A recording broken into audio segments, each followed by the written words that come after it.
বন্ধুরা, তোমরা কেমন আছো? আজকে আমি আবার চলে আসলাম তোমাদের সম্মুখে একটা দারুণ রেসিপি নিয়ে। রেসিপিটা আজকে বানাবো, দেখো।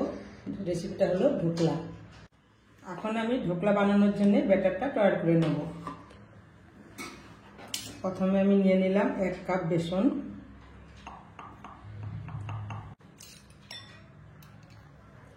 এবার দিয়ে দেবো আমি একটু পরিমাণ মতো নুন, আমি পরিমাণ মতো চিনি,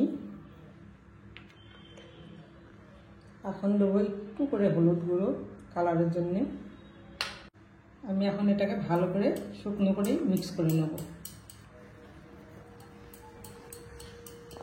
এখন আমি অল্প অল্প করে জল দিয়ে ব্যাটারটাকে তৈরি করে নেব। ব্যাটারটা এরকম করে বানাতে হবে যেন খুব ঘনও না হয়, যেন একদম পাতলাও না হয়।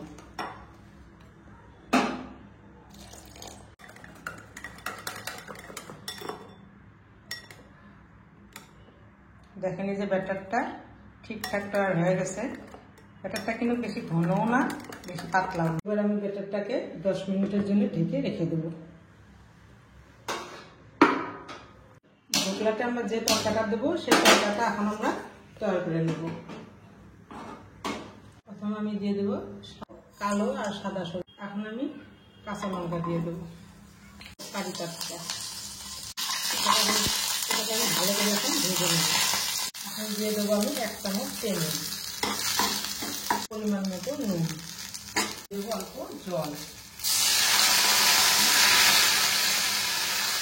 লেবুর রস।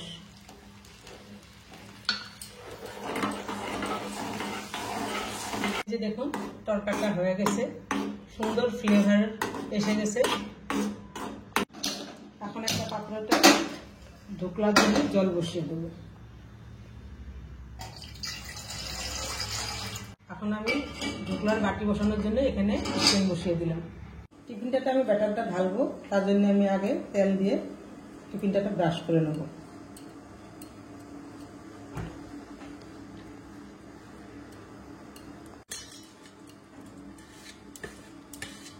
রেখে দেওয়া 10 মিনিট হয়ে গেছে। এখন আমি এটাকে খুলে নিয়ে ইনো অল্প মিক্স করে দেবো। 1 প্যাকেট ইনোই দিয়ে দেবো। ইনোটাকে আবার ভালো করে মিক্স করে নেব।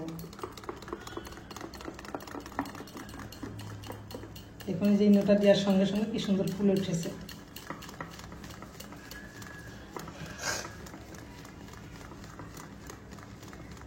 ব্যাটারটা আমার মিক্স করা হয়ে গেছে, কি সুন্দর ফুলে উঠেছে। এখন আমি এই টিফিনটাতে ঢেলে দেবো।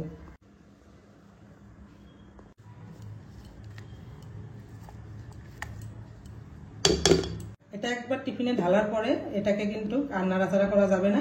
সুন্দর যদি দরকার হয় একটু হেলে দুলে নিন। এটাকে আমি এখন স্টিমে দিয়ে দেবো।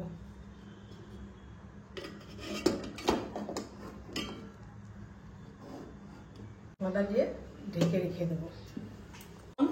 20 মিনিটের জন্য ঢেকে রেখে দিলাম আর এটাকে স্টিম হতে দিলাম।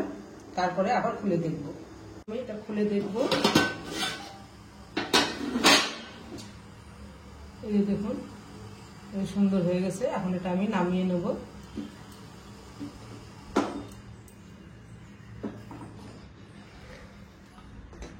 এগুলো একটু ছাড়িয়ে নেব যাতে অসুবিধা না করে নামানোর সময়। হয়ে গেছে, এখন এটা আমি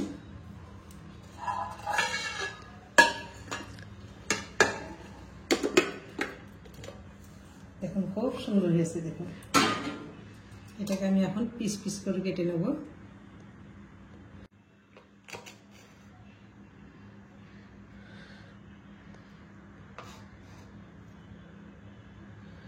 খুব সফট, আস্তে আস্তে কাটতে হবে।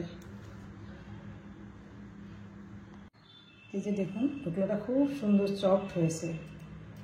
যে তরকাটা করেছিলাম সেটা আমি এখন চামচ দিয়ে দিয়ে উপরে দিয়ে দেবো। ঢোকলাটার উপরে এইভাবে দিয়ে দেবো।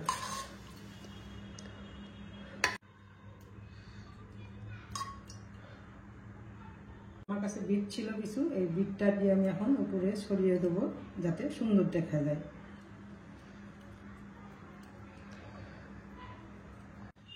তোমরা সবাই শুধু খেতে পারো বা যদি ইচ্ছা করো চাটনি বানিয়েও সঙ্গে দিয়ে খেতে পারো।